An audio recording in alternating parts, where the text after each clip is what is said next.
भारत सरकार ने ये कोविड से जो लड़ाई चल रही है, इसमें सभी लोगों को, किसान है, मजदूर है, उद्योजक है और बाकी क्षेत्र के लोगों को एक राहत देने के लिए पैकेज, और एक काफ़ी बड़ा पैकेज है।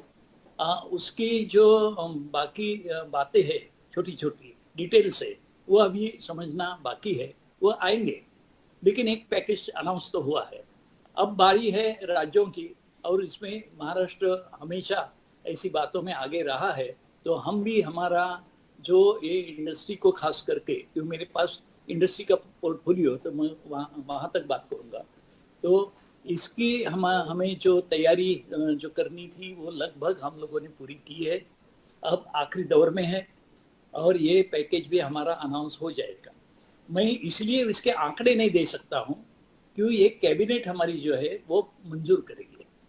कैबिनेट की मीटिंग में जिसकी अध्यक्षता आदरणीय मुख्यमंत्री जी करते हैं, उसमें मंजूर होने के बाद में मैं उसका जो ब्यौरा है दे सकूंगा, उसके आंकड़े दे सकूंगा। लेकिन उसमें विषय कौन से हम लोग सोच रहे हैं ये तो मैं बता सकता हूँ। इसमें हम लोग जो दे रहे हैं वो बात ऐसी है कि इंटरेस्ट सबवेंशन होता है। इंटरेस्ट का एक बोझ खास करके जो छोटे हैं उद्यमी, उनके लिए एक बोझ सा हो जाता है, और वो उनको उसकी राहत की हमेशा मांग करते हुए सही होती है।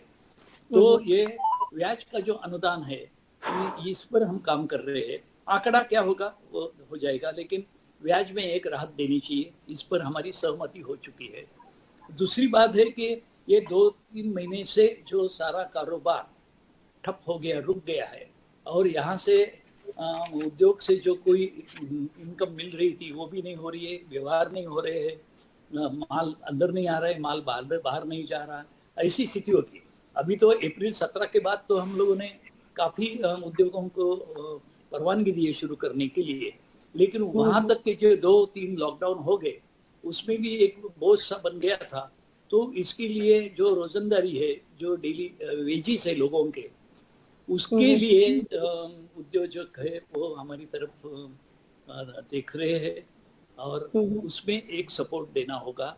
तो ये भी बात हम लोग उसको सोच विचार करके आगे बढ़ा रहे हैं। दूसरी बात है बिजली की। जी जी, इंडस्ट्री में सबसे ज्यादा जो एक खर्च होता है वो बिजली का होता है, और इंडस्ट्रियल जो रेट है वो जो है उसका जो छोटे उद्योजक है उनको वो जरा तकलीफ ज़्यादा होती है। तो इसमें क्या राहत दे सकते हैं, इसमें एक बात तो हमने पहले अनाउंस की है कि यहाँ पे महाराष्ट्र में जो फिक्स टैरिफ था, इंडस्ट्रियल टैरिफ है, फिक्स डिमांड, वो फिक्स डिमांड हम लोगों ने उसको रोक दिया है, वो लिया नहीं जाएगा। उद्योग जितना शुरू है और जितनी बिजली उन्होंने वापरी है या जिसकी खपत है, उतना ही बिल आ जाएगा। तो इससे फिक्स डिमांड चार्ज का जो अतिरिक्त बोझ था वो हट गया है। तो ये राहत हुई। और भी बिजली के विषय में हम क्या क्या कर सकते हैं उसके ऊपर बिल्कुल बारीकाई से हम लोगों ने काम किया है। निवेशकों को प्रोत्साहन दिया जाता है। महाराष्ट्र में पहले से ही पैकेज स्कीम ऑफ इंसेंटिव से जो भी हमारे यहाँ निवेश करता है तो उसकी जमीन की कीमत, उसकी बिल्डिंग या शेड बनाने का खर्च और मशीनरी जो लगती है, यानी फिक्स कैपिटल एक्सपेंडिचर जितना होता है वो हर रुपया टैक्स के रिफंड्स के जरिए हम वापस कर देते हैं। कुछ सालों में 7 साल से लेकर 10, 12, 15 साल जैसी जैसी जरूरत है उतनी समय में ये जो इनका निवेश हुआ है वो उद्योजकों को वापस दिया जाता है। ये महाराष्ट्र में केवल अनाउंस नहीं होता है, ये किया जाता है। मैं आरोप तो नहीं लगाता हूँ, लेकिन ये उद्योजक की हमारे यहाँ जो इंडस्ट्रियलिस्ट है, कंपनियां हैं, वो शिकायत करते हैं कि उनकी जब दूसरे राज्यों में कंपनियां हैं वहाँ बहुत सारी बातों का ऐलान होता है, लेकिन जब उसका अमल करने की बात आती है तो वहाँ जरा रिजल्ट उनको अच्छे नहीं मिलते हैं। लेकिन महाराष्ट्र एक ऐसा राज्य है यहाँ पे जो बात कबूल की जाती है वो पूरी की जाती है। तो पैकेज स्कीम ऑफ इंसेंटिव्स का पूरा जो रिफंड है वो दिया जाता है, वो चालू ही रहेगा। उसमें क्या बढ़ोतरी कर सकते हैं हम सोच रहे हैं। इसके बाद में हमारी बात आती है एमआईडीसी। एमआईडीसी का क्षेत्र बहुत बड़ा है, महाराष्ट्र में 280 लगभग ऐसे इंडस्ट्रियल जोन्स है जो MIDC ने स्थापित किए हैं। तो वहाँ पे लैंड का प्रीमियम हम लोग जो है उसको कैसे कम किया जाए, वाटर चार्जेस है उसको कैसे कम किया जाए, ऐसी सारी बातें हैं जिससे राहत मिलेगी और जो उद्यमी है, जो इन्वेस्टर्स है, उनको इसका प्रेशर नहीं लगेगा। इस सारी बातों पे हम लोगों ने काम किया है और ये प्रस्ताव आगे गया है। अभी ये कैबिनेट के सामने आ जाएगा और जल्द से जल्द इसको हम डिक्लेयर कर देंगे। ये आने के बाद मुझे पूरा विश्वास है कि हमारा जो उद्योग जगत है महाराष्ट्र का, वो इसका स्वागत ही करेंगे और स्वागत के साथ साथ उनको इससे बड़ी राहत मिलेगी, उनको एक उसका सपोर्ट मिलेगा और हमारा जो उद्योग चक्र थोड़ा सा रुक जैसा लगा था वो अभी शुरू हो जाएगा। अब ये उद्योग चक्र कैसे शुरू हो रहा है मैं एक ही मिनट में बताऊंगा कि 17 अप्रैल से हमने राज्य शासन ने महाराष्ट्र के जो नॉन रेड जोन है, रेड जोन छोड़ के बाकी जितने जिले हैं वहाँ पे इंडस्ट्री शुरू करने के लिए परमिशन देना शुरू किया और आज तारीख तक हमने लगभग 93,000 परमिशन दी है। उसमें से एक्चुअल जो शुरू हो गए हैं उनकी संख्या है 50,000। 50,000 को कुछ 25 कम होंगे, लेकिन 50,000 इंडस्ट्रीज आज मुंबई, पुणे, मालेगांव, औरंगाबाद, ठाणे ये क्षेत्र छोड़ के जो हमारे नगर निगम के बड़े क्षेत्र है जहाँ पे रेड जोन है, उसको छोड़ के बाकी सारे जिलों में और इलाकों में हम लोगों ने ये इंडस्ट्रीज की परमिशन दी, जिससे 50,000 उद्योग शुरू हो चुके हैं, प्रोडक्शन में गए हैं और उनमें 13,10,000 वर्कर्स है वो फिर से जुट गए हैं। 13,10,000 वर्कर्स आज तक विविध उद्योगों में काम पर आना शुरू हुआ है। जैसी जैसी ये इंडस्ट्रीज की और कंपनियों की कुछ जो तकलीफें हैं वो कम हो रही है, वैसे वैसे वो शुरू करने की जो संख्या बढ़ रही है। लेकिन सुभाष सर, जितने वर्कर्स आ रहे हैं उनकी भी संख्या बढ़ेगी, तो इससे काफी राहत मिल रहा है। हम वर्कर्स के मुद्दे पर आएंगे, उसके पहले जैसे आपने बताया कि रेड जोन में भी आपने 50,000 यूनिट्स रिज्यूम की है और रेड जोन छोड़कर रेड जोन जोड़ के 50 रेड जोन में तो कर ही नहीं सकते। रेड जोन में मुंबई है, मुंबई, नवी मुंबई, ठाणे, पुणे, रेड जोन छोड़कर आपने 50,000 यूनिट्स को रिज्यूम किया। 13 लाख वर्कर्स जो है वो वापस काम पर आए हैं। चंद्रकांत सर से पास आऊंगी। जैसे सर ने कहा कि ये एंट्रेंस सबवेंशन स्कीम के अलावा पावर को लेकर भी काफी कुछ पैकेज में अनाउंस करने वाले हैं। तो जैसे सर ने कहा कि रेड जोन छोड़कर जो भी हमने इकोनॉमी को गति देने के लिए एक वापस से शुरुआत की है, उसको लेकर आप इंडस्ट्री, क्योंकि MSME से काफी क्लोजली जुड़े हैं, तो चंद्रकांत सर आपको लगता है कि जो पैकेज जिसमें सर ने कहा कि ये सारी चीजें होती है, देर रात दुरुस्त आयत की बात सोची जा सकती है, और क्या और भी किस तरह की डिमांड्स हैं आप लोगों की, और जो वापस शुरुआत हुई इकोनॉमी को गति देने के लिए सरकार ने जो वापस शुरुआत की, आपको लगता है कि कहीं थोड़ी देर हुई है, हम थोड़ा सा चूके हैं? देखिए, पहले तो मैं नवभारत टाइम्स के जितने लिसनर्स है, व्यूअर्स है, रीडर्स है, उनको मैं पहले उनका स्वागत करता हूं और आपको धन्यवाद देता हूं कि हमारी बातें रखने के लिए आपने ये प्लेटफॉर्म हमें उपलब्ध किया है on behalf of SME chamber of India. पहले तो मैं देसाई साहब को भी धन्यवाद दूंगा कि उन्होंने जिस तरह से हमें एक मोरल सपोर्ट और प्रैक्टिकल सपोर्ट देने की जो इच्छा प्रकट की है through the some packages, I am also thankful to him. ऐसा है कि देसाई साहब, आज की डेट में ये कोरोना वायरस जो आ रहा है, ये किसी ने बुलाया नहीं है, ये अपने कुछ चाइना की वजह से या किस वजह से आया, ये सभी के ऊपर आया हुआ है। ये वेल्थ पर है, हेल्थ पर है, इंडस्ट्री पे, सभी है, राज्य के ऊपर भी आ रहा है, देश के ऊपर भी है। तो मैं चाहता हूं कि इस बड़े कठिनाई के टाइम पर अगर आप SME सेक्टर हो, इंडस्ट्री हो, मैन्युफैक्चरिंग सेक्टर को एक अच्छी तरह से एक हैंड होल्डिंग करे, मोरल सपोर्ट दे और प्रैक्टिकल सपोर्ट दे, तो मुझे लगता है इस कठिनाई के समय में हम कहीं सर्वाइव होंगे। अब सर्वाइव होने का, रिवाइव होने के लिए जो आपने कहा था कि कोई पैकेज आप डिसाइड कर रहे हैं या अंडर कंसिडरेशन है, तो मैं आपसे रिक्वेस्ट करूंगा कि ये जो इलेक्ट्रिसिटी के जो फिक्स चार्जेस है, पहले आप वेव कर लीजिए अगले 3 साल के लिए, क्योंकि ये फिक्स चार्जेस से बहुत सारे MSME सेक्टर और इंडस्ट्री को बहुत इसका इम्पैक्ट हो रहा है।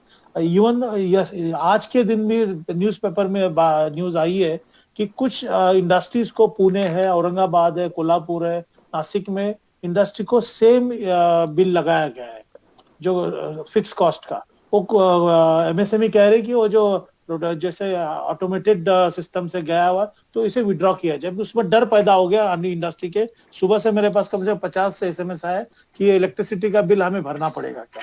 एक वो आप एक संदेशा एमएसएमई के थ्रू के दिया जाए। और दूसरी महत्वपूर्ण बात यह है कि आज अगर हमें पैकेज चाहिए तो हम ऐसा नहीं चाहते कि पैकेज हमें पूरा पैकेज दीजिए कि जिससे हम सर्वाइव हो। पैकेज इसलिए चाहिए कि जो इंडस्ट्री बंद हो गई वो कैसे रिवाइव हो, कैसे सर्वाइव हो, कैसे रीस्टार्ट हो। दूसरा है कि आज माइग्रेंट लेबर जो चले गए उस माइग्रेंट लेबर को कैसे लाया जाए, उनको कैसे काम पे लिया जाए। आज केंद्र सरकार ने जो उनके रहने के लिए जो रेंटेड हाउस की जो संकल्पना मानी है, उस संकल्पना के माध्यम से आप एमआईडीसी रीजन में किस तरह से आप रेसिडेंशियल कॉम्प्लेक्स बनाएंगे। तीसरी महत्वपूर्ण बात है कि आज जो इंडस्ट्री पर्टिकुलरली एनपीए के माध्यम से बंद पड़ी है, जो इंडस्ट्री की लैंड ऐसे बैंकों के पास भी नहीं है ना इंडस्ट्री के पास भी ना, ऐसी पड़ी है, लाइव पड़ी है, उसको रिवाइव करने के लिए कोशिश कीजिए। और सबसे महत्वपूर्ण बात है कि जो गया हुआ माइग्रेंट लेबर है उसको वापस लाकर, या हमारे महाराष्ट्र से कोई अच्छे स्किल डेवलपमेंट की जो करने की जो इच्छा रखी गई है केंद्र महाराष्ट्र सरकार ने, इसको अगर बढ़ाया जाए। और मुझे लगता है लेबर अगर कम पड़ेगा तो महाराष्ट्र की प्रोडक्टिविटी कम हो जाएगी। महाराष्ट्र जो देश में आज जो जीएसडीसी पे जो आगे है, जितना जीडीपी में जो कंट्रीब्यूट कर रहा है वो कम होगा, एक्सपोर्ट कम होगा। और मुझे लगता है सबसे महत्वपूर्ण बात है, जैसे आप शायद आपको पता होगा कि रिजर्व बैंक ऑफ इंडिया के साथ चीफ मिनिस्टर हर 3 महीने में 6 महीने में एक एसएलबी की कुछ मीटिंग करते हैं जिसमें सिर्फ एग्रीकल्चर की बात होती है। तो जैसा ऐसा मैं आपसे बहुत on behalf of SME chamber और इंडस्ट्री से मेरे दरखास्त करता हूँ कि आप इस कमेटी में शामिल होकर आप एक एग्रीकल्चर के साथ में इंडस्ट्री, एसएमई एंड स्टार्टअप्स, इनके लिए रिजर्व बैंक ऑफ इंडिया से किस तरह से क्रेडिट फ्लो होता है, किस तरह से उनके रिवाइवल और सिक यूनिट्स को रिवाइव करने के लिए कोशिश होती है। क्योंकि रिजर्व बैंक ऑफ इंडिया ने जब संदेशा बैंकों को दिया जाता है तो नीचे लेवल तक काम नहीं होता है। महाराष्ट्र में आज अगर देखा जाए तो 14.5 लाख टोटल एमएसएमईज रजिस्टर्ड है उद्योग आधार के माध्यम से। उसमें देखिए माइक्रो कम से कम 12,84,000 है, स्मॉल कम से कम 1,50,000 तक है, और मीडियम साइज इंडस्ट्री सिर्फ 5,854 है। तो हमें इस इंडस्ट्री को बढ़ाना है। और इसमें इलीगल जो नहीं रजिस्टर्ड है, जो अपने अपने प्रोप्राइटरशिप पे चलने वाले, ऐसे कम से कम 4-5 लाख इंडस्ट्री है। और Maharashtra is giving lot of employment. तो मेरी एक दरखास्त है, मैं शॉर्ट में आता हूं कि आप ऐसा एक रिवाइवल पैकेज लाइए जिसमें सरकार को भी नुकसान ना हो, इंडस्ट्री को भी फायदा हो, और इंडस्ट्री सर्वाइव और आपको जो कंट्रीब्यूशन टैक्सेस के माध्यम से दिया जाने वाला है उसमें बढ़ोतरी हो। ये मेरा सुझाव है। चंद्रकांत सर ने बहुत जरूरी एक बात की कि एमएसएमई की जो यहाँ बताई, और अनऑर्गेनाइज्ड जो लेबर फोर्स है उसको लेकर आपने एक बात कही। जो लेबर है यहाँ की वो काफी जा चुकी है। माइग्रेशन हमने देखा है बहुत तेजी से महाराष्ट्र से हुआ है। और यहाँ इंडस्ट्री के 2 स्टेक होल्डर्स हमारे साथ में है।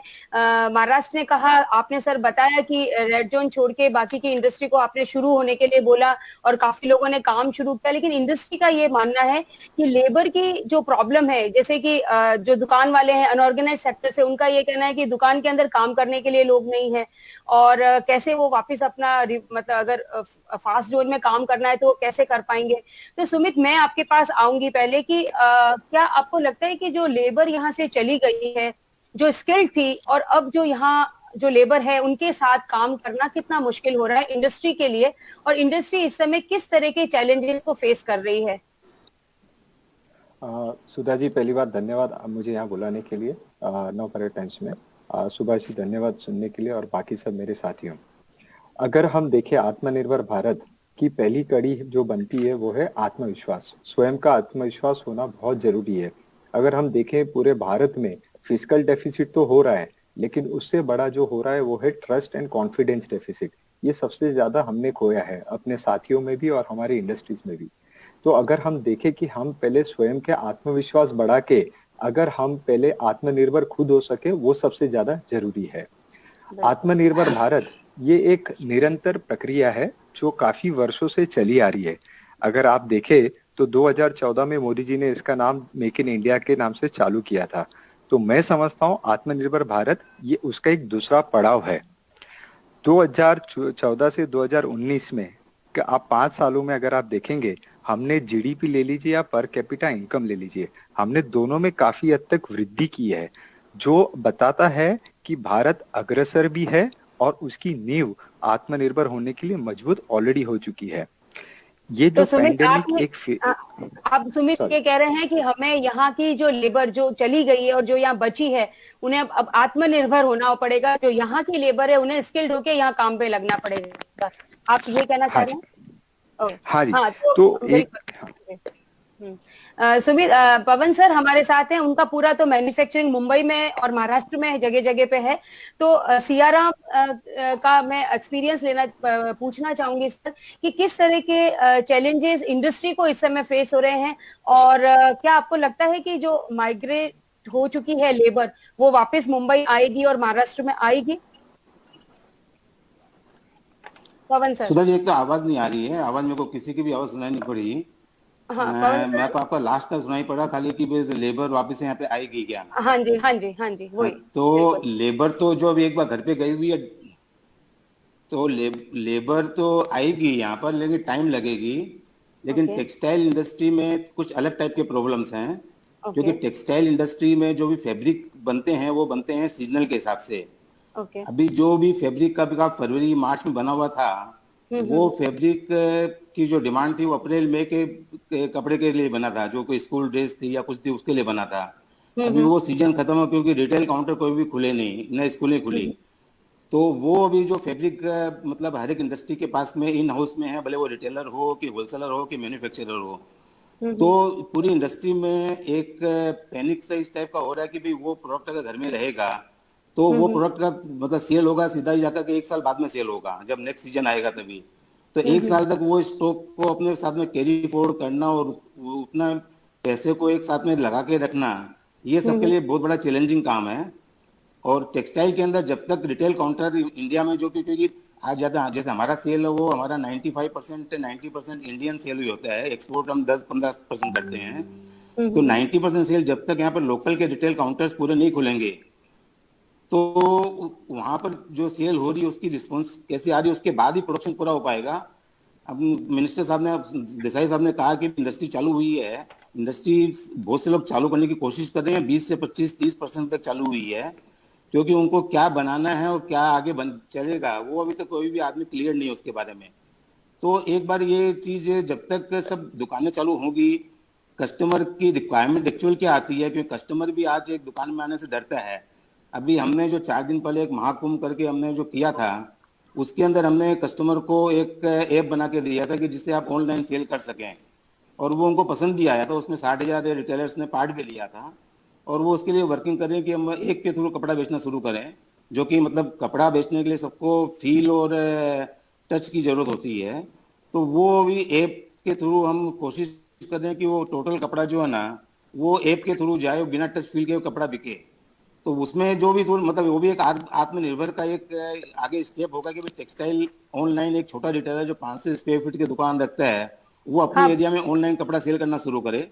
उससे सोशल डिस्टेंसिंग का भी मैटर बहुत अच्छा हो जाएगा, क्लियर हो जाएगा। मतलब इंडस्ट्री अपनी तरफ से कोशिश कर रही है। सुबह सर, जैसे मैंने इन सबसे बात करके जैसे चंद्रकांत सर ने कहा भी प्रैक्टिकल सपोर्ट चाहिए, पवन सर ने ये चीज कही कि लिक्विडिटी की इतनी प्रॉब्लम नहीं है, मतलब लिक्विडिटी सेंट्रिक पैकेज ना हो बल्कि डिमांड सेंट्रिक पैकेज हो। और सुमित का भी यही कहना है कि प्रॉब्लम ये है कि डिमांड ही नहीं है और एम्बिग्विटी बहुत है कि क्या कब खुलेगा, कौन सी चीज कब शुरू होने वाली है। तो थोड़ी अनसर्टेनिटी तो इस महामारी में है ही और रहेगी भी। लेकिन अब मैं सीधी सर आपके पास आऊंगी कि क्या इस तरह के क्या इस जो माइग्रेंट लेबर है जो चली गई है, और काफी ये भी 4-5 दिन पहले एक चीज और जो आपने कही थी कि 80% जॉब तो स्टेट के लोकल्स के लिए रिजर्व रहेंगे, तो किस तरीके के आगे महाराष्ट्र के अंदर इंडस्ट्री काम करेगी? क्या सरकार जो है उन्हीं को इंकरेज करेगी जो लोकल को अवसर देंगे? क्या ऐसा कुछ हम पैकेज में सुन सकते हैं, या क्या जो माइग्रेंट लेबर है उनको लाने की भी कुछ कोशिश होगी? सर, एक अच्छा सवाल उठाया गया है। और मैं इसको स्पष्ट करना चाहता हूँ कि माइग्रेंट लेबर जाने से कुछ इंडस्ट्री को वहाँ लेबर की थोड़ी दिक्कत आ रही है, ये हकीकत है, लेकिन ये आज है। हम तो इन लोगों को कहते थे कि अब जल्द से जल्द ये सब शुरू हो जाएगा, फिर सब जो है घूमने लगेंगे, सब चक्र है, लेकिन उनको गांव जाना था, वो तो गए हैं। अभी हमने इसके लिए हम चुप तो बैठे नहीं हैं, हमको इसका समाधान ढूंढना ही होगा और सरकार ने इसके ऊपर काम शुरू किया है। हमने पहला निर्णय लिया है कि महाराष्ट्र में इंडस्ट्रियल एम्प्लॉयमेंट ब्यूरो स्थापित किया जाए और उसकी हम तैयारी कर चुके हैं। हमने एक पोर्टल तैयार करने के लिए कहा है। ये पोर्टल जब शुरू हो जाएगा तो जिलों में और तहसील में, गांव-गांव में जितने भी बेरोजगार है वो अपना नाम दर्ज कर सकेंगे। उनको हम अलग अलग कैटेगरी में रजिस्टर करेंगे, अनस्किल्ड, सेमी स्किल्ड, स्किल्ड। और उसके बाद में इंडस्ट्री को जो जरूरत है वहाँ उनको हमारी अपील है सारी कंपनियों को कि भाई जो जहाँ तक वो जगह अभी खाली है, जहाँ वो माइग्रेंट लेबर चले गए हैं, तो जगह है खाली है, तो वहाँ पे यहाँ के लोकल है उनको आप नियुक्त कर दें और उनमें हम स्किल्ड लेबर भी आपको दे सकेंगे। इसलिए ये जो व्यवस्था हो रही है इंडस्ट्रियल एम्प्लॉयमेंट ब्यूरो, ये अकेला हमारा उद्योग विभाग नहीं कर रहा है। हमने उद्योग विभाग के साथ में हमारी जो लेबर डिपार्टमेंट है उनको और महाराष्ट्र के स्किल डेवलपमेंट डिपार्टमेंट को साथ में लिया। 3 डिपार्टमेंट मिल करके इंडस्ट्री, लेबर, स्किल डेवलपमेंट ये ब्यूरो बना रहे हैं। तो हमारे जो अनस्किल्ड लेबर है उनको हम सेमी स्किल्ड और स्किल्ड की तरफ लेके जाएंगे, उनको सक्षम बनाएंगे। उसके लिए हमने व्यवस्था की है। तो जैसे हम कंपनियों को कह रहे हैं कि अभी मौका आया है तो आप लोगों को यहाँ के जो लोकल है उनके अपॉइंट करें, उसी तरह से यहाँ के जो युवा है महाराष्ट्र के लोकल है उनको हम कह रहे हैं कि अभी ये मौका आया है कि आपको नौकरियाँ मिलने की जो संभावना बढ़ गई है, तो वो जल्द से जल्द ये नौकरियाँ ले, तो इससे कुछ राहत मिलेगी। इसके बाद में फिर वो जो गांव गए हैं वो यहाँ पे कितने आते हैं, कब आते हैं, वो देखना ही होगा। जैसे आएंगे तो उनको भी मौके मिलेंगे और यहाँ के लोकल है इनके मौके तो जरूर बढ़ गए हैं। तो इससे हम ये लेबर ब्यूरो के माध्यम से ये समस्या का समाधान ढूंढ निकाला है और हमें पूरा विश्वास है कि इससे हमारी जो दिक्कतें हैं इंडस्ट्री की वो कम हो जाएगी, दूर हो जाएगी। इसके अलावा जो सालुंके साहब ने कहा था वो बात सही है कि जमीन की जो बात होती है, तो मैं बताना चाहूँगा कि MIDC ने अब निवेशकों के लिए 30,000 हेक्टेयर जमीन राज्य में तैयार रखी है, जो इंफ्रास्ट्रक्चर के साथ तैयार है। वो जमीन है, प्लॉट्स है, उसके साथ में बिजली, पानी, रोड्स, ये सारी सुविधा है वो वहाँ पे मौजूद है। तो इससे नया निवेश आ जाएगा। अभी हम देख रहे हैं कि जैसे देश के केंद्र सरकार ने और प्रधानमंत्री जी ने हमें बाहर की जो कंपनियां आने को जो निवेश करना चाहती है उसके लिए तैयार रहने को कहा है। तो दुनिया के सारे देश जो है वो देख रहे भारत की तरफ और हमारी भी बातें चल रही है। आज तक हम लोगों ने पिछले 1 महीने से America, England, Germany, Japan, South Korea, Taiwan, इन कंपनियों को, इन देशों की कंपनियों से बातचीत शुरू की है और ये हमारी जो निगोशिएशन से बहुत हद तक आगे बढ़ रही है। तो इनके लिए सारी सुविधाएं तो तैयार है, इंफ्रास्ट्रक्चर, साथ साथ में हम लेबर की भी व्यवस्था कर रहे हैं। तो महाराष्ट्र का जो एक स्थान है उद्योग के क्षेत्र में पूरे देश में वो अव्वल है और ये नंबर 1 हम फिर से और बिल्कुल तैयारी के साथ में हम हासिल करते ही रहेंगे। और इसके लिए जो सहयोग है इंडस्ट्री का मिल रहा है, गुप्ता साहब ने, पोद्दार साहब ने अभी जो कठिनाई बताई है कि मार्केट शुरू नहीं हो रहा है, इसलिए प्रोडक्शन करके भी वो माल, तैयार माल कैसे जाएगा। ये बिल्कुल सही कहा उन्होंने कि अभी भी लॉकडाउन है। महाराष्ट्र का भी, राज्य का कुछ हिस्सा जैसे मुंबई, पुणे जैसे जो हिस्सा है वहाँ पे ये गतिविधि जो व्यापार की है बहुत तेजी से चलती है, वो बड़ी होती है। तो यहाँ पे तो रेड जोन है, लॉकडाउन है पूरी तरह से। इसके अलावा जो बाकी जिले हैं वहाँ कामकाज शुरू हो चुका है, लेकिन जब तक राज्य का पूरा लॉकडाउन नहीं हटता है तब तक सारी बातें नॉर्मल होने में समय लगेगा। और मैं तो मानता हूं कि केवल एक राज्य नहीं, सारे राज्य मिलकर के जब खुली तरह से काम करने लगेंगे, पूरी तरह से काम करने लगेंगे, तो हमारे एक दूसरे से संबंध इतने हैं कि एक मानिए कि एक यूनिट हमने प्रोडक्शन की, उनको परमिशन दी और शुरू हो गया, उनका रॉ मटेरियल दूसरे राज्य से आ रहा है, तो वहाँ वो बंद है तो नहीं मिल रहा है।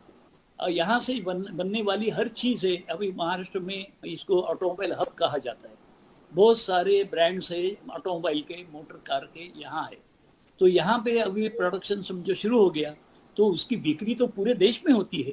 तो सब जगह पे जो इकोनॉमिक ये जो एक तरह का स्लो डाउन हो गया है कोरोना की वजह से, वो जब तक पूरी तरह से घूमने नहीं लगे, एक दूसरे की सहायता भी नहीं होगी, और इसमें जो हम एक कंफर्ट जोन इंडस्ट्री के लिए, बिजनेस के लिए देखते हैं, उसका अनुभव नहीं होगा। तो धीरे धीरे ये हो रहा है, हमने पूरा रोका था वो, उसको कुछ हद तक खोला है, और आगे भी जैसे मुंबई का, पुणे का रेड जोन हट जाता है तो यहाँ पूरी तरह से व्यापार और उद्योग की जो गतिविधि है शुरू हो जाएगी।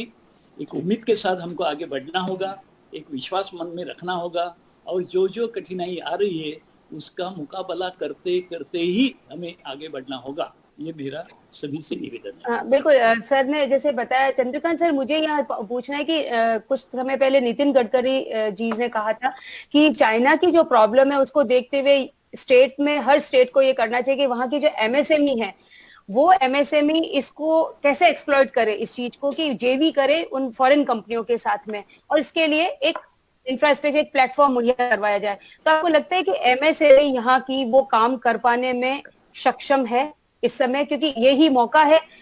बिल्कुल मैं मानती हूँ कि इस पेंडेमिक में ये सारी चुनौतियां बहुत ज्यादा है, कैसे करना, क्या करना, लेकिन क्या ये संभव हो सकता है?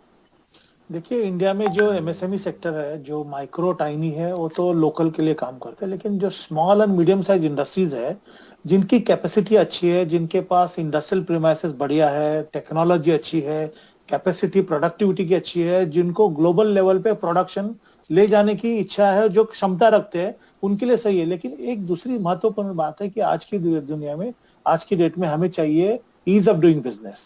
Second, easily finance available. तीसरा, इजीली स्किल लेबर अवेलेबल। और चौथा सबसे महत्वपूर्ण है स्थानिक गवर्नमेंट का और सेंट्रल गवर्नमेंट का support for international cooperation, export promotion, marketing and branding. आज अगर आप चाइना की बात करते हो, चाइना, कोरिया, जापान हो या यूरोपियन कंट्री हो, वहां की लोकल गवर्नमेंट, मेयर ऑफिस तक, वहां एक ही ध्यान रखते हैं, इकोनॉमिक डेवलपमेंट, बिजनेस डेवलपमेंट। हमारे यहाँ के मेयर को तो पता ही नहीं व्हाट इज दैट।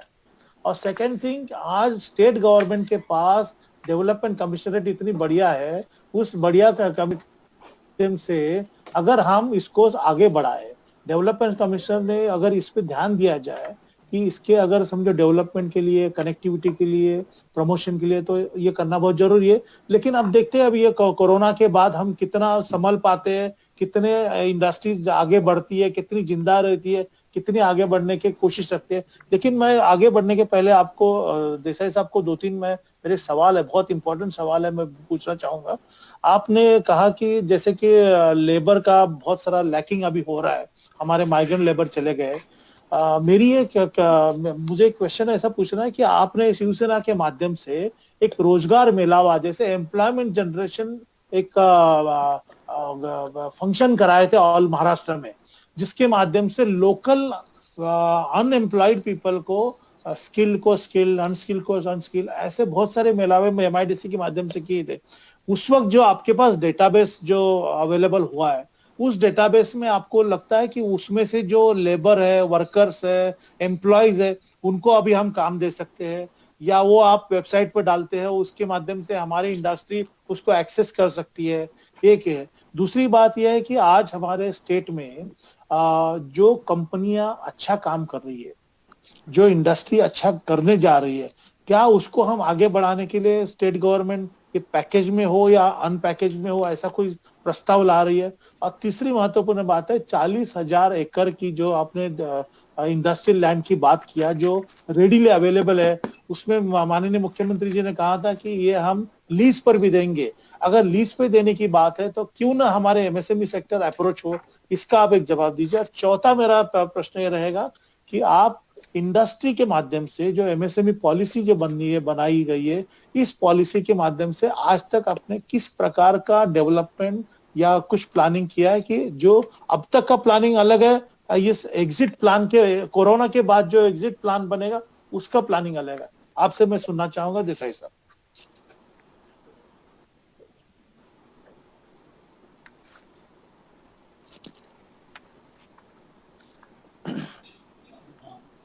जो सालुंके जी ने रोजगार के बारे में बात बताई है, बिल्कुल वो ध्यान देने जैसी है और हम इसमें ध्यान भी दिया है। जैसे उन्होंने कहा था कि पिछले 2 साल हमने महाराष्ट्र में जगह जगह पे रोजगार के बहुत सारे ऐसे फेयर लिए थे, जॉब फेयर, और वहाँ पे वो जिले के बेरोजगार थे, उन्होंने अपने नाम दर्ज किए, उनको मार्गदर्शन भी किया गया और वहीं पे कुछ कंपनियों ने उनके इंटरव्यू लेकर के कुछ नौकरियां उनको देने की व्यवस्था भी की।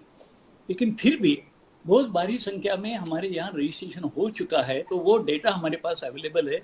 ये जो हम एम्प्लॉयमेंट ब्यूरो कर रहे हैं उसको हम ये इसके साथ में जोड़ देंगे, तो जगह जगह पे जिले जिले में कौन कौन लोग नौकरियां मांग रहे हैं और नौकरी करने की जिनकी इच्छा है, वो पूरा डेटा उसी वक्त हमें उपलब्ध हो जाएगा और इससे काम की शुरुआत हो जाएगी। और जहाँ तक वो एमएसएमई का काम कर रहे हैं, तो एमएसएमई को एक ऐसा मौका है, मैं कहना चाहूँगा कि बाहर के जो इन्वेस्टर्स आते हैं वो यहाँ की जो परिस्थितियाँ हैं उससे बहुत जल्दी से मिलजुल नहीं सकते, उनको कुछ बातों पर कठिनाई आती है कि भारत में, महाराष्ट्र में किस तरह से प्रशासन के साथ, शासन के साथ कारोबार करे, काम करे, परमिशन लेने में समय लगता है, ये है वो सारी बातें हैं। अभी तो बहुत इजी हो गया है, फिर भी एक परसेप्शन है, तो इससे और अच्छा उनके पास टेक्नोलॉजी है, उनके पास कैपिटल है। यहाँ के जो उद्योजक है, जो स्मॉल एमएसएमई, उनके लिए एक मौका ऐसा है, ऐसे लोगों के साथ में अगर मिलजुल करके पार्टनरशिप बनाई जाती है तो उनकी टेक्नोलॉजी, उनका निवेश और यहाँ के लोगों की मेहनत और यहाँ पे जो हमारे उपलब्ध साधन है, इनका अगर मेलजोल होता है तो मुझे लगता है कि तेजी से हमारी जो बात है आगे बढ़ेगी। तो मैं सालुंके जी से कहूँगा, आपका जो एसोसिएशन है उसके माध्यम से, जो जैसे बिजनेस काउंसिल है हर देश के, उनके भी चेंबर ऑफ कॉमर्स है और आपके भी चेंबर है, मिलजुल करके वहाँ के कौन इन्वेस्टर्स, यहाँ जो स्मॉल और मीडियम भी बहुत है, हमें ये पता है कि जर्मनी इंडस्ट्री में, जर्मनी ये देश ऐसा है कि उसका बहुत दबदबा है, लेकिन जर्मनी में आज अगर देखेंगे तो 90% से ज़्यादा, 95% तक लोग ये एमएसएमई में है और वो उनको भी एक्सपांशन की आस है, उनको भी दूसरे देशों में जाकर के काम करने की उम्मीद वो रखते हैं। तो वैसे लोगों को यहाँ के महाराष्ट्र के इंडस्ट्री के साथ में अगर हम जोड़ देते हैं तो दोनों का काम होगा, उनको एक्सपांशन की जो उनकी इच्छा पूरी हो जाएगी और हमारी इंडस्ट्री को एक निवेश चाहिए, कैपिटल सपोर्ट चाहिए और टेक्नोलॉजी का सपोर्ट चाहिए, वो भी मिल जाएगा। सालुंके जी इस पर जरूर गौर कीजिए। तो ये बिल्कुल आगे बढ़ाते हैं। हमारे जो रीडर्स जुड़े हैं उनके लिए बहुत अच्छी बात मंत्री महोदय ने बताई है कि एमएसएमई के लिए बहुत अच्छा मौका है। जो बाहर जेवी करना चाहते हैं बाहर की कंपनियों के साथ, एमआईडीसी ने अपनी जमीन तैयार करके रखी है और सरकार पूरी एक सपोर्ट देने के लिए तैयार है, तो आप बिल्कुल बढ़ सकते हैं। मैं अपने अगले सवाल की तरफ आऊंगी। सुमित, आपसे ये जानना चाह रही थी कि जैसे सब ये कह रहे हैं कि लिक्विडिटी की प्रॉब्लम नहीं है, प्रॉब्लम है डिमांड की, और पहले से ही जब हम ये कोरोना के संकट से पहले इंडियन इकोनॉमी डिमांड की प्रॉब्लम को फेस कर रही थी, तो अब मुझे आपसे ये जानना है कि यहाँ जो इंडस्ट्री है, लेबर की समस्या एक अलग चीज है, लिक्विडिटी की भी समस्या एमएसएमई को ज्यादा है, लेकिन बड़ी इंडस्ट्री की जो बात करती हूँ, जो बिग इंडस्ट्रीज है, उनकी उस इंडस्ट्री की जो इस समय चैलेंजेस है आने वाले टाइम में डिमांड को लेकर, तो आप क्या कहना चाहते हैं, किस तरीके से उसको हम बढ़ा सकते हैं? या जैसे कैश ट्रांसफर की भी बीच में बहुत बातें हुई, इंडस्ट्री के कुछ लोगों ने ये कहा कि सरकार कैश ट्रांसफर करे, तो किस तरह की चीजें आप देख रहे हैं जो इंडस्ट्री को वापस थोड़ा सा एकदम इसको वापस रिवाइव करने में हम उसको यूज कर सके उस चीज को?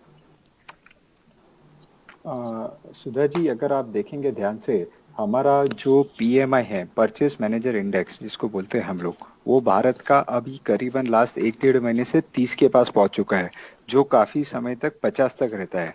तो जब अगर ये इंडेक्स बोलते हैं कि जब 30 तक आ जाता है, दैट मीन्स अपना परचेस पावर जो है वो कम हो चुकी है। तो मैं थोड़ा बहुत मान सकता हूँ कि लिक्विडिटी है, लेकिन साथ में डिमांड उतनी नहीं है। जब तक ये परचेस पावर हमारी अगले 2 से 3 महीने या 4 महीने में 42 या 50 के बीच में नहीं आती, तब तक ये कमी हमेशा रहेगी और डिमांड उतना उत्पादन या उतना जनरेट नहीं होगा कंपैरेटिवली। जहां तक हम सेक्टर की बात करें तो हम लोग का जो सबसे बड़ा सेक्टर एक और रहता है वो B2B। तो B2B सेक्टर में जब हम लोग बात करते हैं तो हमारी सप्लाई अधिकतर रियल एस्टेट सेक्टर को रहती है। और आज के टाइम में अगर मैं देखूं तो रियल एस्टेट सेक्टर में काफी हद तक डिमांड की कमी है। आज रियल एस्टेट सेक्टर पे करीबन 250 एंसिलरी इंडस्ट्रीज डिपेंडेंट है, जो बिल्डिंग मटेरियल की तरह एक सप्लाई करती है। सुभाष जी ने अच्छे से बताया कि इंडस्ट्रीज में हम लोग ये सब कर रहे हैं, लेकिन आज समय है रियल एस्टेट सेक्टर के लिए हम लोग फोकस क्या कर रहे हैं, ये बहुत जरूरी है, क्योंकि उसके ऊपर बेस 250 एंसिलरी इंडस्ट्रीज जिंदा है। और अगर वो जिंदा है तो जाके वो लेबर वहां पे भी काम करेगी और उनको हम जॉब दे पाएंगे। पहली बात वो है। सेकंड थिंग जो सजेशन मैं देना चाहूंगा कि B2B एक सेक्टर होता है, दूसरा सेक्टर होता है B2G, जहां हम गवर्नमेंट सप्लाई करते हैं। तो अगर हम लोग गवर्नमेंट में जो भी टेंडर्स निकल, आज हमको मालूम है कि टायर 2 और टायर 3 इतने सारे स्मार्ट सिटीज आने वाले हैं और उत्पादन हो रहे हैं, उसमें क्या हम लोग कोई टेंडर्स एमएसएमई के फोकस लिए कर सकते हैं। और अगर डिमांड बहुत ज्यादा है तो हम लोग, जैसे सर ने बताया, कि एमएसएमई का एक कंसोर्टियम बना के हम लोग उस सेक्टर में गवर्नमेंट में सप्लाई कर सकते हैं क्या। तो ये एक बहुत जरूरी है देखना कि रियल एस्टेट के लिए सर क्या करते हैं, क्योंकि उसके ऊपर काफी कुछ डिपेंडेंट है आज के टाइम में। सर, मैं आपके पास आऊंगी मंत्री महोदय के पास में, कि जैसे इन्होंने कहा कि आपने एमएसएमई के लिए और जो पैकेज अनाउंस करने वाली सरकार काफी कॉम्पैक्ट और काफी प्रैक्टिकल सपोर्ट के साथ में है, तो क्या रियल एस्टेट के लिए अलग से कुछ हम मतलब देख सकते हैं आने वाले, क्योंकि मुंबई के अंदर एक अलग तरह का चैलेंज फेस कर रही है रियल एस्टेट सेक्टर और उस पर डिपेंडेंट बहुत सारी इंडस्ट्री है। हाँ बिल्कुल। महाराष्ट्र की सरकार जैसे इंडस्ट्री की तरफ एक ध्यान देकर के काम कर रही है, उसी तरह रियल इस्टेट के लिए भी कुछ दिनों पहले कोविड की बात शुरू होने के पहले मुख्यमंत्री जी ने रियल इस्टेट के जो उनके ऑर्गेनाइजेशन है, उनके सदस्यों के साथ में एक मीटिंग की थी और उनके जो भी इश्यूज है, प्रश्न है, उसके ऊपर कुछ निर्णय लेने का भी उनको आश्वासन दिया था। वो बातें कुछ आगे बढ़ गई। उसके बाद में ये जो स्थिति आ गई है कोविड के कारण से, उसके ऊपर भी राज्य शासन बिल्कुल इस सेक्टर को, कंस्ट्रक्शन जो इंडस्ट्री है वो भी एक हमारे यहाँ अहम है और उसके लिए आगे बढ़ाना ही होगा, क्योंकि गवर्नमेंट को भी इससे रेवेन्यू आता है, स्टैम्प ड्यूटी का वगैरह, लोगों को मकान मिलते हैं और मजदूरों को काम मिलता है, तो उसको भी फिर से गतिमान करने के लिए राज्य शासन ने काम करना शुरू किया है। क्योंकि ये विषय डायरेक्ट मेरा नहीं है, अर्बन डेवलपमेंट के साथ में है, फिर भी जहाँ तक मैं जानता हूँ कोई किसी एक इंडस्ट्री या एक सेक्टर को अलग से हम नहीं सोच सकते, ये एक दूसरे के साथ जुड़े हुए हैं। और पूरी जो मार्केट इकोनॉमी ये जो अगर स्ट्रॉन्ग बनानी है तो हर सेक्टर का विचार करना होगा, जिसमें ये रियल इस्टेट भी है, तो उनको उनके लिए भी जो कुछ सपोर्ट है वो राज्य शासन उसको अनाउंस करेगी। सुधा जी, अभी साहब ने जो सुधा जी अभी जो जी। साहब ने कहा था कि सब सेक्टर की बात किया, मैं देसाई साहब का ध्यान थोड़ा दूसरी तरफ खींचना चाहूंगा। सब सेक्टर के साथ में एक पॉलिटिकल सेक्टर भी बहुत थोड़ा एक्टिव हो गया है 2 दिनों से, और वो एक्टिव इस तरह हुआ है कि थोड़ा देखिए इंडस्ट्री में, बिजनेस कम्युनिटी में एक डर पैदा हुआ है कि क्या ये सरकार गिराई जा रही है, क्या ये राजकीय आप क्यों चिंता कर राष्ट्रपति रहे नहीं हैं? नहीं नहीं नहीं, ये हमारा पॉलिटिकल चंद्रकांत नहीं, ये साहब के सुनिए, यू सुनिए। रिप्रेजेंट बिल्कुल एमएसएमई। मैं आपके यहाँ राजनीति के सर विषय एक में मत हमारा आइए। हमारा अगर आते विषय ये हैं तो उसका पॉलिटिकल जवाब मेरे बिल्कुल पास नहीं है। है। हाँ सुधा जी नहीं अगर परमिशन ठीक है, दी तो मेरा नहीं नहीं ये मैं का जो जरूरी है, राजनीति का स्पीच है पॉलिटिकल मैं ये शुरू बहुत कर जरूरी है देता हूँ। क्योंकि एक नहीं डर मैं एक पॉलिटिकल बना यहाँ हुआ पे है। बिल्कुल कुछ नहीं, क्योंकि मैं सिर्फ ये जरूर कहना चाहूंगी कि अगर सर अगर सरकार गिरने की डर है तो इसमें ये हिस्सा लेना ही बेकार है ना। नहीं नहीं ऐसे नहीं नहीं में नहीं सरकार नहीं सरकार नहीं, के प्रतिनिधि से हमें ऐसे बात नहीं करने साहब, के लिए आप आपका समय देसाई क्यों साहब आप समझे बर्बाद नहीं, करते देसाई हैं? साहब समझे आपका नहीं। समय बर्बाद हो रहा है। ये नहीं नहीं, आप आदमी से बात कर सर रहे हैं चंद्रकांत कि सर जो सुनिए, वो रहने वाला नहीं है एक्चुअली कल। हमें नहीं, आप हमारे समझे नहीं देसाई MSM साहब। एक आप कॉन्फिडेंस देना चाहिए सभी नहीं लोगों को कि हम कॉन्फिडेंस बिंदास है, आप बिंदास रहिए, कॉन्फिडेंस आप देने कोविड की को ये जरूरत है। नहीं, हम बिंदास हैं। ये स्थान नहीं है। सुधा हाँ जी यही, आप मुझसे सहमत बिल्कुल होगी, हाँ ये स्थान है चंद्रकांत सर, गलत है मैं चंद्रकांत सर मैं आपको ये जरूर यहाँ कहना चाहूंगी कि यहाँ ये पॉलिटिकल बिल्कुल प्लेटफॉर्म नहीं है। यहाँ सिर्फ और सिर्फ हमें इकोनॉमी से जुड़े हुए सवाल, इंडस्ट्री की चुनौती, इंडस्ट्री की समस्याएं और आगे सरकार क्या करना चाहती है उसके बारे में हम इस पे डिस्कस करना चाहेंगे। मैं टेक्सटाइल इंडस्ट्री की बात करना चाहूंगी। सर महाराष्ट्र जो है, मुंबई टेक्सटाइल की जान कहा जाता है और सालों से टेक्सटाइल मतलब मुंबई। तो टेक्सटाइल के अंदर हमने ये देखा कि उसकी जो वैल्यू चेन है टेक्सटाइल की, उसमें काफी ज्यादा मात्रा में जॉब लॉस हुए हैं। तो उसकी वैल्यू चेन में कम से कम ऐसे कहा जा रहा है कि 10 मिलियन जॉब लॉसेस हुए हैं। तो मुंबई में टेक्सटाइल हब है। और मैं पवन सर के पास ये आऊंगी कि अभी इन्होंने 25,000 जो रिटेलर्स हैं उनके साथ अपना एक ऑनलाइन बातचीट की थी। तो पवन सर, किस तरह की प्रॉब्लम रिटेलर्स को आ रही है और यहाँ मैन्युफैक्चरर्स जो है वो कैसे इसको सॉर्ट कर सकते हैं और सरकार इसमें क्या योगदान दे सकती है, ये आप बताइए।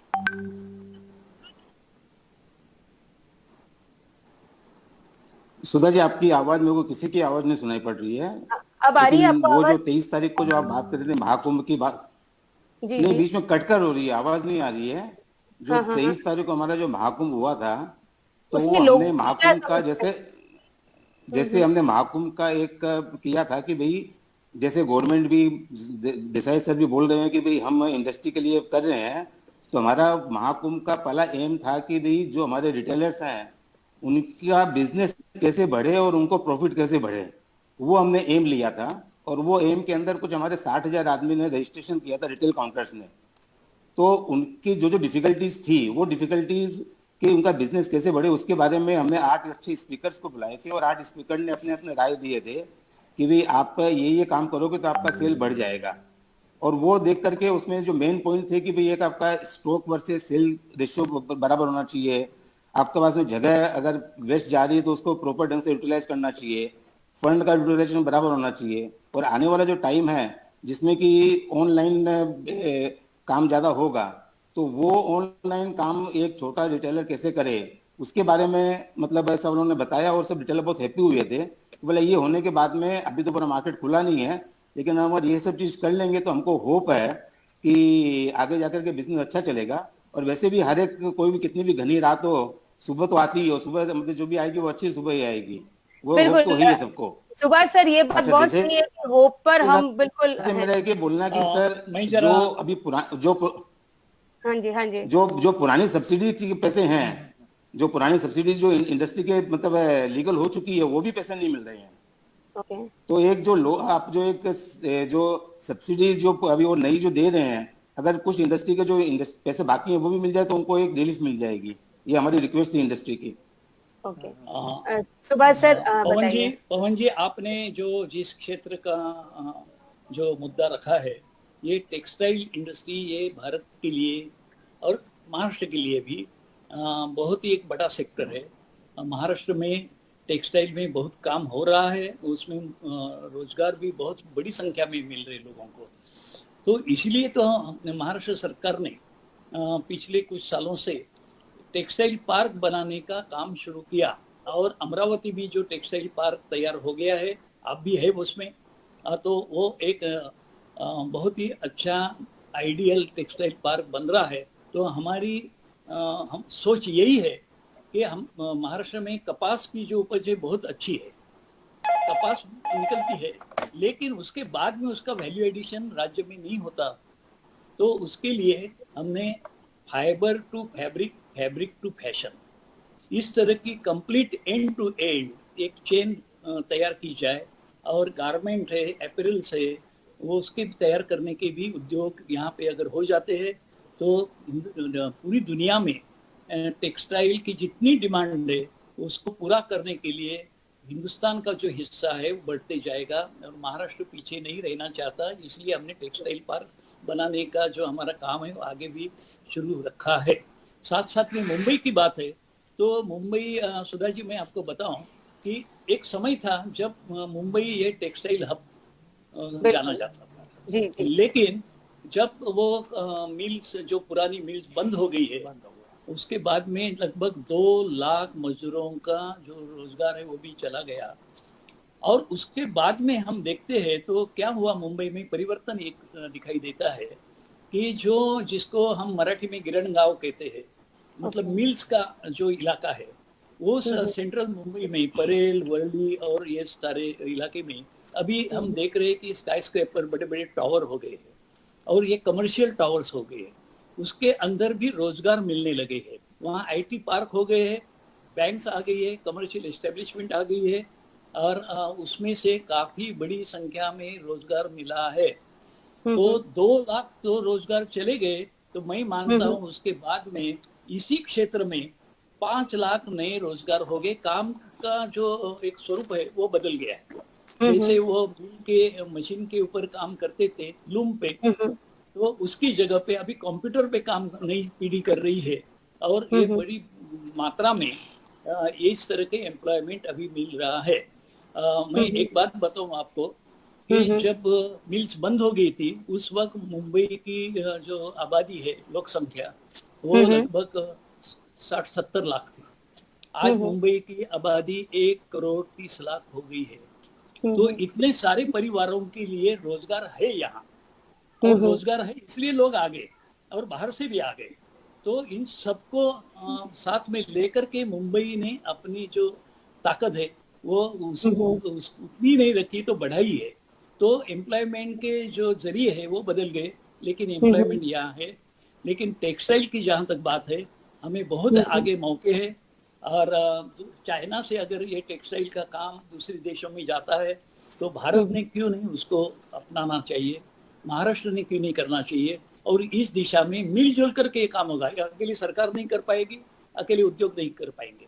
सरकार, उद्योग और जो इनको सपोर्ट देने वाले हैं, सभी लोगों ने मिलजुल करके इसकी अगर ठीक से इसका नियोजन किया, प्लानिंग किया, तो मैं मानता हूँ आगे विकास के भी मुद्दे हैं।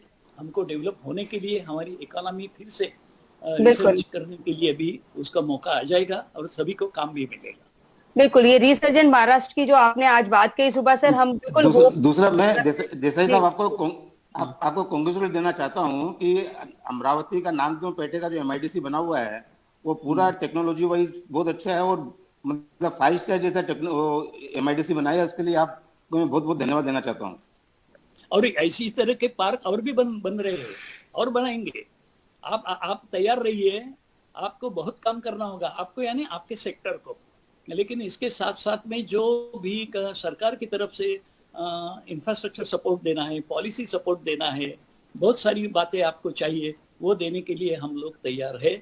हम आगे चलेंगे। सुधा जी, मैं थोड़ी सी इजाजत चाहता हूँ। Thank you sir. बिल्कुल, बस एक सवाल हम ले लेते हैं कि कंटेनमेंट जोन के बाहर एक्टिविटी कब शुरू होगी, ये सवाल कंटिन्यूस आ रहा है और काफी सारे लोगों का सवाल है, तो ये आप इसका जवाब जरूर दीजिए सर। और इसके लेबर के लिए क्या प्लान है, ये 2 बातों का सवाल आप जवाब दीजिए सर।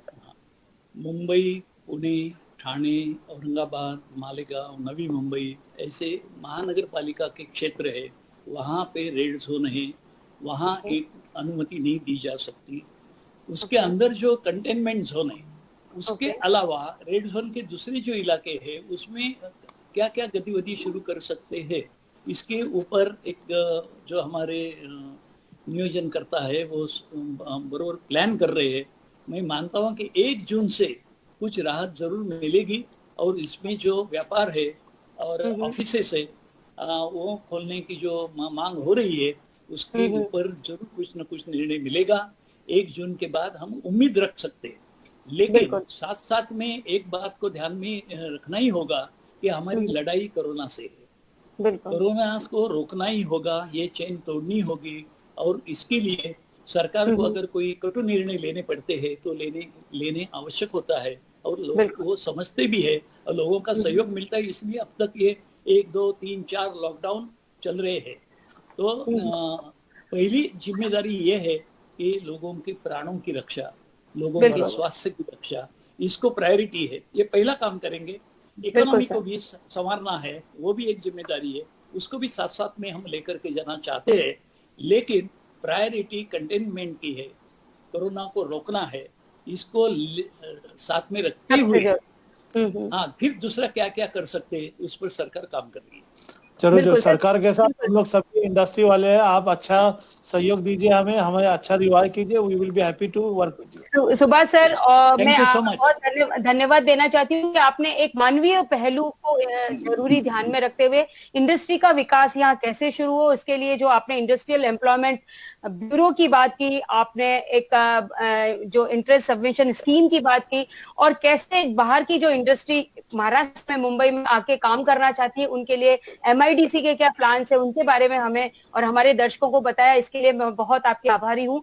और मुझे ये विश्वास है कि बहुत सारे लोगों के मन में जो सवाल थे कि कैसे पैकेज आएगा, महाराष्ट्र पे बहुत कर्ज का बोझ है और पैकेज कब आएगा, कितना आएगा, तो आज बहुत सारी चीजों के समाधान ने दिए हैं कि पैकेज आएगा और उस पैकेज में प्रैक्टिकल अप्रोच होगी, जिससे वाकई में महाराष्ट्र की इंडस्ट्री सर जो आगे बढ़े और वापस महाराष्ट्र वैसा ही, जो कोरोना से पहले हमेशा कहा जाता था कि GDP में सबसे महत्वपूर्ण योगदान महाराष्ट्र का है, तो सर जिस जिजीविषा से काम कर रहे हैं तो हम सब सर के साथ हैं। और मैं चाहूंगी कि इंडस्ट्री भी, सर और सरकार और सब लोग मिलकर इस चीज को बढ़ाएं आगे, और हम इसको जरूर फतेह करेंगे जो समस्या हमारे सामने है। तो हमारे सभी गेस्ट का बहुत बहुत धन्यवाद, चंद्रकांत सर, सुमित जी और पवन सर, आप हमारे साथ जुड़े और नवभारत टाइम्स फेसबुक ऑनलाइन में आप आइए और हमारे सभी सवालों का जवाब देने के लिए भी धन्यवाद। धन्यवाद सर। धन्यवाद। धन्यवाद।